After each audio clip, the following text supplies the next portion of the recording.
नमस्कार, आप देख रहे हैं पुलिस महानगर। तो आइए शुरुआत करते हैं आज की कुछ खास खबरों से।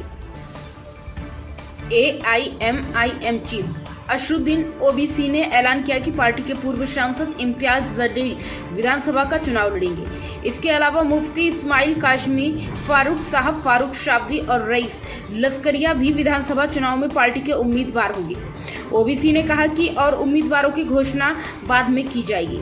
इम्तियाज जलील महाराष्ट्र के औरंगाबाद से सांसद रह चुके हैं। लोकसभा चुनाव 2024 में भी AIMIM ने इम्तियाज जलील को उम्मीदवार बनाया था, लेकिन वो चुनाव हार गए थे। शिवसेना नेता भूमारे संदीपनराव आसाराम ने इम्तियाज जलील को चुनाव में हराया। भूमारे संदीपनराव आसाराम को इस चुनाव में कुल 4,76,130 वोट मिले थे, जबकि AIMIM को इम्तियाज जलील को 3,41,480 वोट मिले थे। वहीं चंद्रकांत खेरे तीसरे स्थान पर रहे, उन्हें 2,93,450 वोट मिले थे।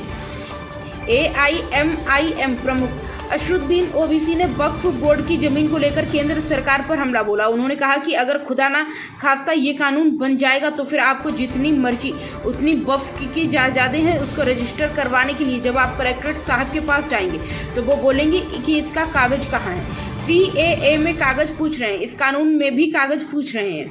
उन्होंने कहा कि अब बताइए कि 300 साल, 200 साल या 100 साल पुरानी जायदादें हैं, उसका कौन सा कागज रहेगा। वो कहेंगे कागज लाओ तभी इसका रजिस्ट्रेशन होगा। तो आप अंदाजा लगा सकते हैं कि कितना बड़ा नुकसान हमारा होने वाला है।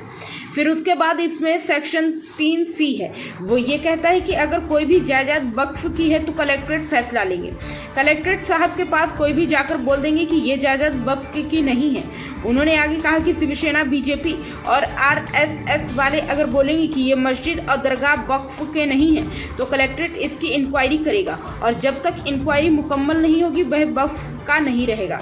कानून ये कहता है कि कोई भी अपने ही मामले में जज नहीं बन सकता, इसलिए इसमें कोई टाइम लिमिट नहीं है। कलेक्ट्रेट साहब को जब दिल में आएगा इंक्वायरी करेंगे, जब नहीं आएगा नहीं करेंगे। अब तक की खबरों में बस इतना ही। ऐसे ही खबरों के लिए बने रहें हमारे साथ। तब तक के लिए नमस्कार।